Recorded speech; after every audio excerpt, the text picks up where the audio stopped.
Businesses thrive by knowing customer insights because today's insights are tomorrow's facts. At iResearch, we live and breathe insights.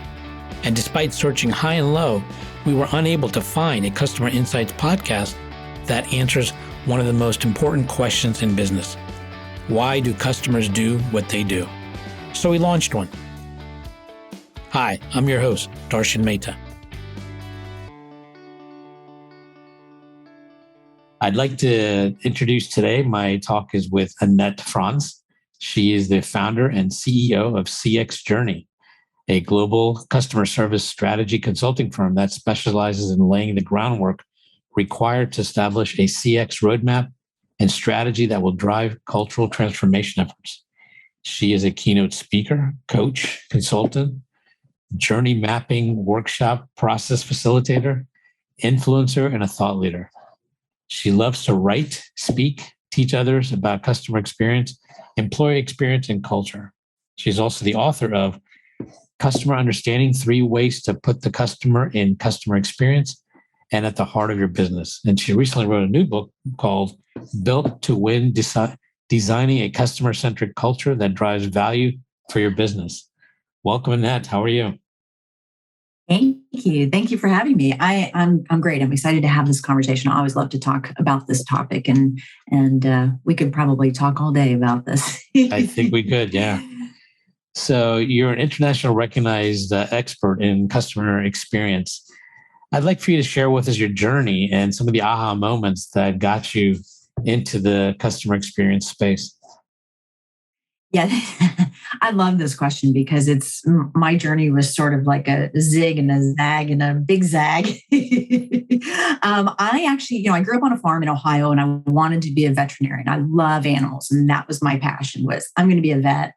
I'm doing that. And then once I discovered that you need 6 quarters of chemistry to get into vet school, I was like, chemistry is my kryptonite. Oh no! so that didn't happen, and I finished my schooling and got a degree in management instead. So there you go. But, when I moved out here to Southern California, I was looking in a newspaper. So we're dating ourselves now, right? Because I was looking in a newspaper for a job and saw a job posting for J.D. Power Associates, right? And I thought, I love math. I love writing, market research. That's the perfect place to use the combination of those two things. So I started working at J.D. Power Associates, and I think that was where, that's my second aha moment. The first one was, 6 quarters of chemistry. The second one was, as I was working at J.D. Power Associates, it was just so, satisfying or so fulfilling to go out and work with businesses to help them understand what was, and at the time, the conversation was completely different.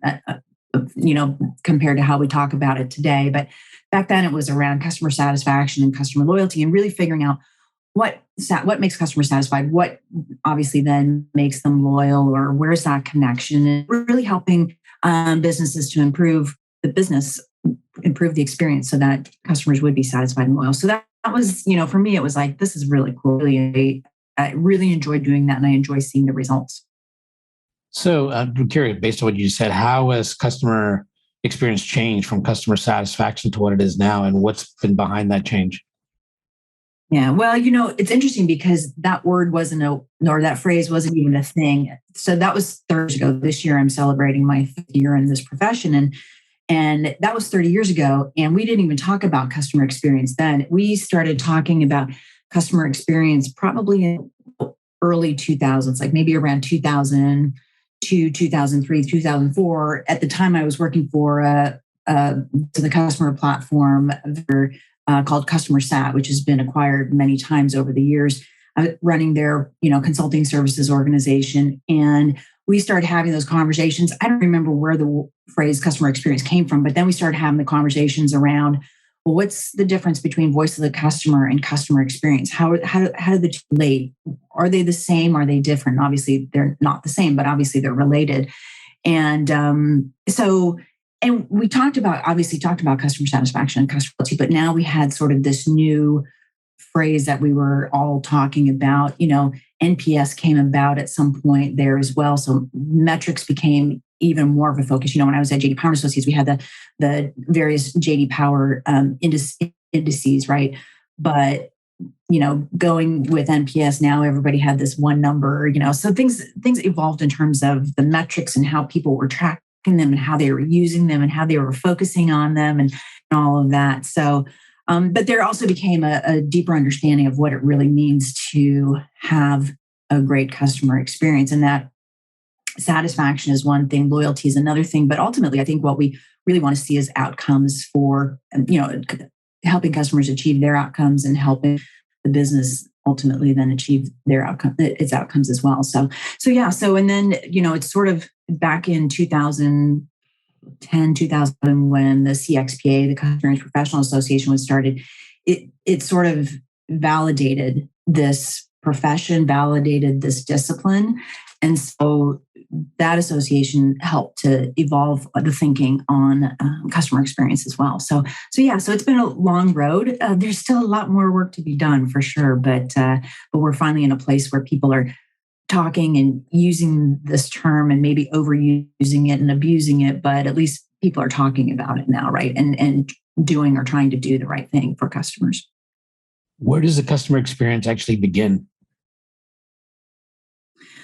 Well, for me, I've got this customer experience lifecycle thing that I've drawn out, and it's really begins for me at the moment of need, right? When the customer has a need, now I'm going to start doing a lot of different things to find how I'm going to solve that problem. So the brand any brand really has to be prepared to deliver a great experience from point A, right? Like way early in the life cycle, to make sure that, their content, their product information, their service, their phone number, all of that stuff, like it begins very early on in that whole life cycle, right? So for me, it's, it starts back when the customer has a need and then starts doing all the things that they need to do to solve that problem or help them do whatever job it is that they're trying to do.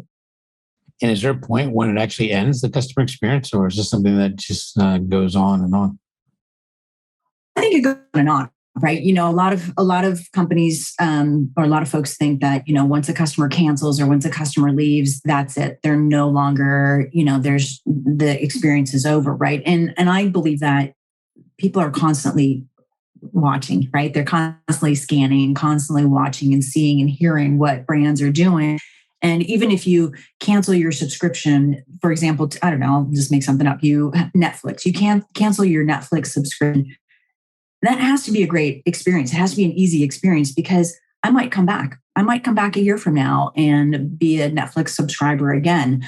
But at the same time, even once I've canceled, I'm hearing all about the things that Netflix is doing and offering and raising their prices and all those. So I'm still in the back of my head, thinking about, will I go back to them or oh, geez, I don't really like that they're doing that. So I'm never going to do business with them again, that kind of thing. So it's not necessarily direct touch points or direct interactions, but you're still sort of hearing and scanning and really, noting what the brand is doing. And so it will impact future decisions in terms of whether you'll interact with them ever again. So brands should always just be putting their best foot forward. I think that's the message there.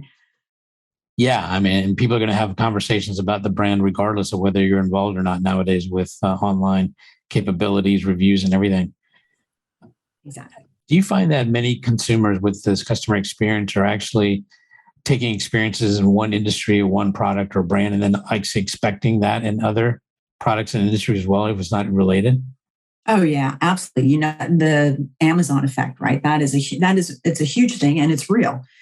Expectations get set here, and then I feel like I should have the same experience everywhere else that I interact. And I'll give an example. I'm working with a utility company client. Utility company, we don't really have much choice when it comes to utility companies, right? You get the one that services your area, but we still have expectations because we might call for service. We might need a technician to come out. We might, rebates. We might, whatever it is, however we're going to interact. We have questions about our bill or whatever. We still expect that same, simple, convenient, fast kind of service that we get from Amazon or from any other brand that we interact with where we've had great experiences. So yeah, absolutely. And when I'm working with clients, I tell them too, I say, when you are, brainstorming or ideating and working with customers customers to design that future state experience, have them bring in examples from other industries, other companies that they're, that they're buying from or interacting with. Not that you want to repeat the experience or recreate the experience that they're having with that other brand, but it brings in, helps you understand the expectations, the frame of reference that they're working with. And, you might obviously innovate and create your own great experience that captures some of those key adjectives. Like I said, fast, convenient, simple, effortless, those kinds of things in your own way. Right. And that's really key. Mm-hmm. You've said that don't just be customer focused, be customer centric. What's the difference between the two? And tell me exactly, what is customer centricity? For me, one is tactical and the other is really strategic and enterprise wide, right? So the way that I describe when somebody says, "Oh, we're customer focused," is like, yeah, aren't we all? Aren't we all? If there's a customer in front of me and I'm gonna do what I can, hopefully I'm gonna do what I can to make sure that the experience is great. We have a good conversation. I answer their questions. I move them on through the purchase funnel or whatever I'm trying to do. Right. So it's like, yeah, okay, I'm interacting with the customer. So I'm focused on them. Right. It just feels to me like a very tactical kind of thing. Anytime I hear people talking about we're customer focused. Customer centric, on the other hand, is really the customer is flowing through the DNA of the organization. It's organization wide, right? It's enterprise wide. Everybody's doing it. It's a way of doing business. I think that's probably a great way to describe it. And the way that I define it is, when we're customer centered, what ends up happening is that there's no discussions, no decisions, no designs without bringing the customer voice into it, right? Without asking, how is this going to impact her? How is this going to make her feel? What value is it going to add for her? What problems will it solve for her, right? So it's those kinds of things that we do deliberately on a regular basis throughout the business, whether you're somebody on the front line or you're working in the back office, you're in IT, you're in accounts payable, you're wherever you are in the back office. It doesn't matter. We're all thinking the same way in that what I'm doing today, how is this going to impact the customer, right? How can I bring the customer voice into what we're doing and say, okay, this makes sense. It's going to make my job easier, but it's also going to help the customer in XYZ way. So that's really key. Is I believe that one flows through the organization, whereas the other one's sort of like it's kind of touchy-feely and very tactical. And some people do it and others don't, right? And customer focused is often, in my mind, something that happens at the front line versus customer centricity is customers at the heart of the business and everything we do.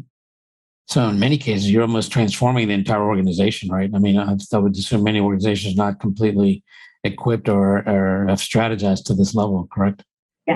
Yeah, absolutely. And that's why, in the book, so I have, the 10 foundational principles of a customer-centric culture in the book. The first one is the culture is the foundation, and it's number one for a reason, right? Because that's the only way that we're going to make sure that the entire organization is involved in this. And it's the only way that we're going to transform the organization is if we start with the culture and we say, you know what, customer centricity isn't just this fluffy thing, it's how we do business. And in order to do that, we need to have the culture that's going to support and facilitate that type of thinking and doing throughout the organization. And so, I define culture as core values plus behaviors. And so the core values, we've got to have some core values that are customer driven, right? You can have whatever core values you want, but you definitely want to have some core values that are customer driven, and then define the behaviors, that the acceptable and the unacceptable behaviors associated with each one of those core values, so that employees know what's right and what's wrong, right? And I'll give you an example. I have a client that had, they were having some issues. They were talking about how their frontline was constantly butting heads with customers. They were constantly questioning, why do customers ask for that? Why do they want that?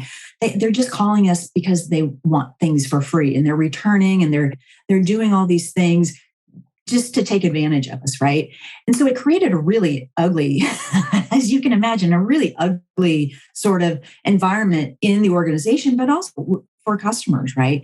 And with customers. And so we took a look at their core values, and we added a core value of customer trust. We went through, it didn't just happen like that. We went through a lot of work to get to that point, but we added a core value called customer trust. And we defined that. what are the behaviors that are acceptable and what are the behaviors that are not acceptable? What does it mean?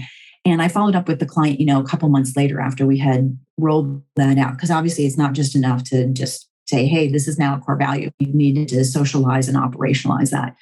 And she said, it's just easy now. It's just all easy because everybody knows how we do business. Everybody knows what we do and why we do it and how we do it. And customer trust is at the heart of that, And so I think that's a great example of why it's so important and why the culture has to be the foundation. So tell me the relationship between employee centricity and customer centricity, because it sounds like they're very related, right? They're very related. Yeah, absolutely. It's so funny because that you asked that, because somebody had posted that question or that thought on LinkedIn yesterday in response to something that I had posted. And I was like, they're almost one and the same, right? When I talk about a customer-centric culture, it's really a people-centric culture. So if you go and look at those 10 foundational principles, most of them are about the people, right? So I say, employee experience must come more first. And that's not a typo, like I say in the book, it's more. So if we put customers first, we have to put employees more first, right? We have to realize that the employee experience drives the customer experience. Employees build the products, they sell the products, they service the products, they deliver the service, all of these things. So if we don't take care of our employees and we ensure that they're more first, the customer experience is going to suffer, right? The customer is going to suffer. And so, and three of the other foundational principles are, people before products, people before metrics, and people before profit. And when I talk about people, I'm talking about both employees and customers. I mean, I think that's one of the areas of customer experience that has, just really suffered a lot over the years is the employee experience. When I first started working at JD Power and Associates, I would talk to my clients and say, hey, we don't listen to employees too. And they'd say, we'll listen to them later. We'll do that later. Let's start with customers. And I was just talking to somebody recently and I said, well, it's later. And we've just gone through this whole great resignation or great reset or whatever we're talking about. And employees are, now this is what happens, So if we really need to take care of our employees. So to me, to go back to your question, employee centricity, customer centricity, they go together. I mean, I could have just called the book, or talked about being people centric, and that would have probably, but I wanted to make that connection for the business to outcomes. And everybody knows the word customer centricity and customer centric, even though they don't all necessarily know what it means or how to get there, but everybody knows that. And so it was easier to just start with, hey, let's build this customer centric organization, this customer centric culture. And quite honestly, you need to focus on your employees to get that going. So, and that's why, with culture being the foundation, with that being the number one principle, that is all about your employees too. Because, if you've got a great culture, that just leads right into the employee experience as well. What do you find are three common mistakes that most brands do, and how do you overcome them and get to be more people-centric in terms of the culture? Wow, that's a good one. I would say take all 10 of those principles and negate that. And that's 10 of the issues, right? But I think probably the number one thing is that leadership really understand that the CEO doesn't understand that a customer-centric culture is one that's deliberately designed. Any culture is one that is deliberately designed to be the way that it is, right? And so you're either going to get the culture that you design or the one you allow. And a lot of folks just allow. They don't design, they just allow. So I think that's a big thing. I think the second thing is, like we just talked about, the employee experience. I think that there hasn't been a focus on the employee experience, and there still isn't. I know COVID and the pandemic and all of that really sort of shifted the thinking on that, but there's still a lot of pushback in terms of what means and what we need to do for our employees and how do we make sure that we take care of them, right? And then I think probably the third mistake is that companies listen to customers, but they don't do anything with it. They tend to focus on the metric and they don't do anything with the feedback, which is really the golden nugget that's going to get them from here to there, right? And so they listen, but they just check a box and say, we did it, and then don't do anything with it. So it sounds like one of your first challenge often is really changing the mindset of leadership. Is that correct? Yeah, absolutely. Absolutely. Yeah. we've got to build the business case. We've got to tell the stories. We've got to help them understand what it means to go from A to B and why that's so important, and show them, examples of companies who have done it and have been successful as a result of that. So I think that's really, it really is the first part of that. So, I always wonder because, leadership is obviously, they wear multiple hats. They're consumers as well, and they purchase and have experiences. So I'm wondering, do you know what happens when they come into, from their role as consumers or purchasers and managers and leadership, that they have that disconnect? I don't know. I pose that when I'm on stage, right? And I'm doing a presentation and I say, what happens to employees? And it's not just employees, it's leaders. You're absolutely right. It's leaders too. What happens to them when they cross the threshold into their offices, right? They suddenly do they take off their customer hat and just forget that? Yeah, I don't know. But the bottom line, I think, really is that they walk into this, you cross that threshold in the office and you walk into this culture that is okay with how leadership isn't caring about their employees. The culture isn't one that's been deliberately designed to put people first. And so they suffer, and that's the only answer that I come up with. It's between leadership not getting it and the culture not having just allowing the culture that they get, which ultimately means everybody suffers. So, sure. You talk a lot about customer mapping. Tell us first, what is customer mapping and why is it so important? Yeah. So journey mapping, I'm assuming you're talking about journey mapping. So journey mapping is a way for us to walk in our customers' shoes, right? It's an exercise that we do with our customers. We bring customers in. We certainly bring customer data and customer feedback into the workshops that we do. But it's an exercise that we do where we capture, first of all, we say, okay, what experience are we going to map? So let's say, for example, we're going to map the experience of purchasing an item online, right? So we say, point A is going to be, you had that need. What did you do from that moment on to when you actually completed the purchase and, the product was delivered? But the key things that we capture in a journey mapping workshop are, what is the customer doing, thinking, and feeling, right? We want to obviously understand the steps in detail. And then what were their needs along the way? What were their emotions? How did we make them feel each step along the way? Was it a surprise? Did we frustrate them? How did we make them feel along the way?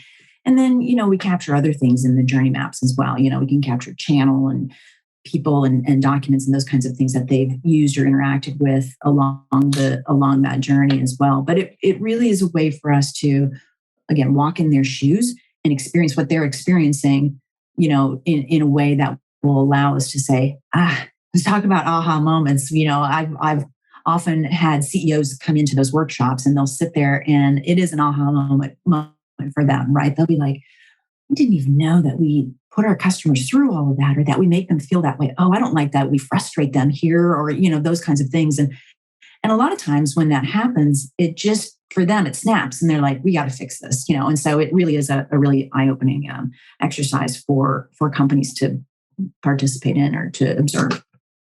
What are some of the best ways you found to get into the mind of the customer?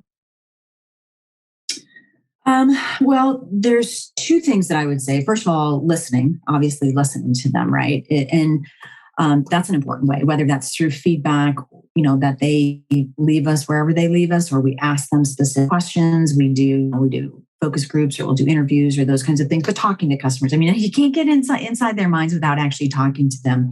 The other thing that we do is develop personas.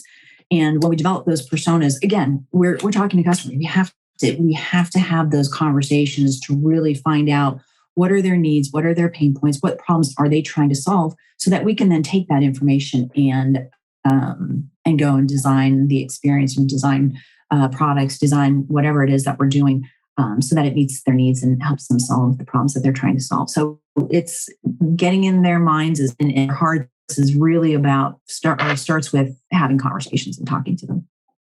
It seems like a lot of brands are looking always ways to differentiate. And to me, it seems customer experience is a great area for differentiation. Are there any examples you can think of, a couple of brands that are really doing things very differently and and are changing that whole experience and differentiating themselves? Yeah, absolutely. I always say, if, as products and services become more and more commoditized, customer experience really is that one true differentiator. And when I start working with new clients, I'll always ask, why? Why did you bring me on? Why this change now? What's going on? And I've got a couple clients that I'm working with right now that have said, well, we're, our market right now is commoditized, right? We're all the same. We all offer the same thing. We all do the same thing. Price isn't really blah, blah, blah, whatever. So we really want to stand out by delivering an experience that is, head and shoulders above what anybody else in this market or in this industry is doing. And so, it's real. I've seen it happen. I would say in terms of brands that are doing this really well right now.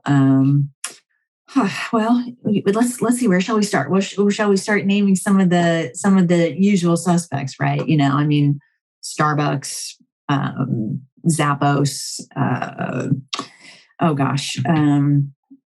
Who else would I throw in that bucket right now? The Ritz-Carlton. I mean, you could go on and on. Some of these companies that are really well known for, hey, I want to go there because when I go there, I have this great experience. Or, hey, I would rather shop there. I would rather go here because they take care of me, or because I get the, Amazon, right? I mean, I can't leave them off the list, and for a variety of reasons. But, I pay today and buy tomorrow, get it tomorrow. Target, I always use Target as an example too. They've made, especially during COVID, this whole curbside pickup and the seamless experience between their app and the store and the desktop version, their website and all of that. It just makes for a great experience, and it's differentiates them from other retail outlets as well. So those are the kinds of things that I'm seeing. I guess when you talk about customer experience, what percentage of that would you say is actually personalizing the experience versus, let's say, making it easier, more frictionless? It seems to me a lot of it is personalization. Is that correct? Yeah, well, and this is a hot topic right now. And I think if we personalize it, the result is that it's easier and it's effortless. And, so if we think about all of the customer expectations right now, and we know those because we talk to our customers and we understand what their expectations are. But if we think about that whole list of things where, it's convenient, it's fast, it's effortless, it's simple, it's memorable, all those kinds of things, they all start with delivering a personalized experience. So yeah, absolutely. I think there's a huge connection there. And I don't think that's going to be, I think once we've gotten a taste of that, we're more willing to give up some of our data so that companies can make it easier for us by really personalizing that experience. And with everybody focusing on customer experience and then increasing the level of customer experience, one, how do companies keep up with all of that? And two, what's kind of the next level that you're seeing coming down the avenue here in terms of customer experience, in terms of where it's going to be heading?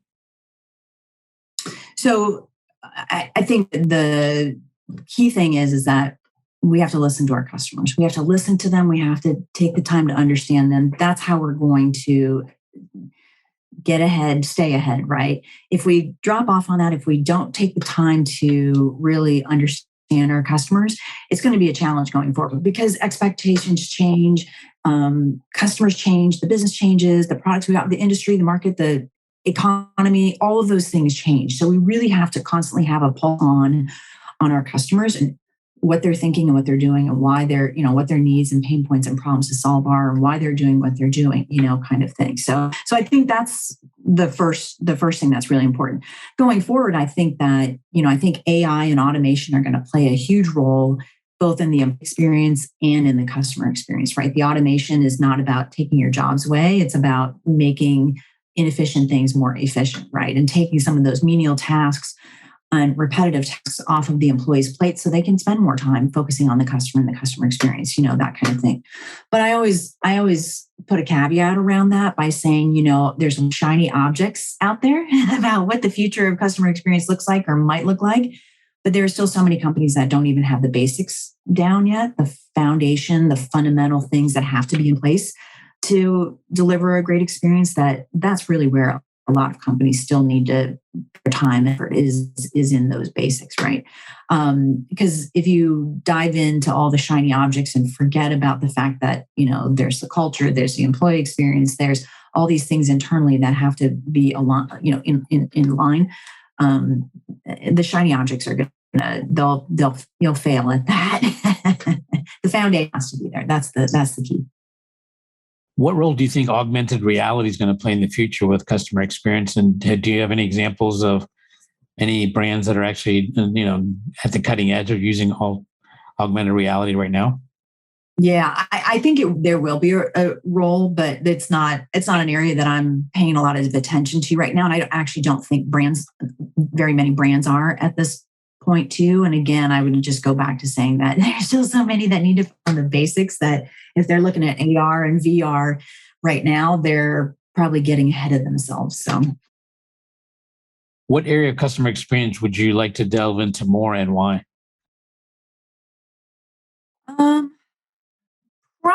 I would say probably the employee experience. I think that there's not enough attention on that right now. There's not enough understanding there of what's going on in employees' minds and why, all of that. So, and, it's interesting. I had a conversation with a friend of mine a couple of weeks ago, and she said, there's all these lists out there of CX experts and CX thought leaders and CX influencers. But if you look at EX, there's no list.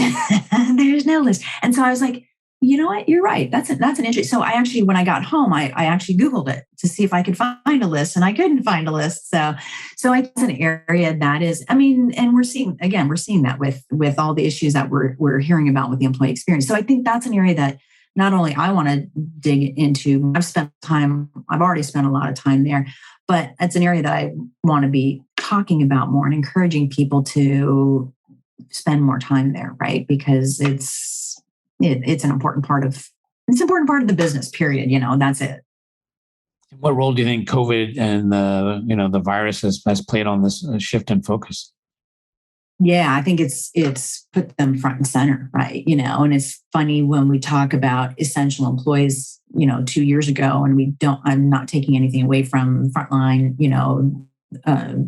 any of that, but they're all essential. That's my thinking. Every employee in the business has a role. You've hired them for a reason. Let's take care of them and let's make sure that they can do their jobs and do them well. So yeah, I think COVID is just or the pandemic has just amplified that. Yeah. Who in the world of customer experience would you love to have lunch with, and why? The first person that pops into my head is, and he's no longer with us, but Tony Hsieh. He would have been, I would have loved to just sit and pick his brain about, where he got to where he was and what he was thinking when he built, the whole, culture at Zappos and what's next and all of those kinds of. So he would have been my top pick. I think any of the leaders that I mentioned in the book and the things that they've done with their businesses, I would happily spend lunch with them. So there's Gary Ridge with WD-40. There's Howard Schultz, who's obviously back in the business again. So there's the co-founders of Airbnb.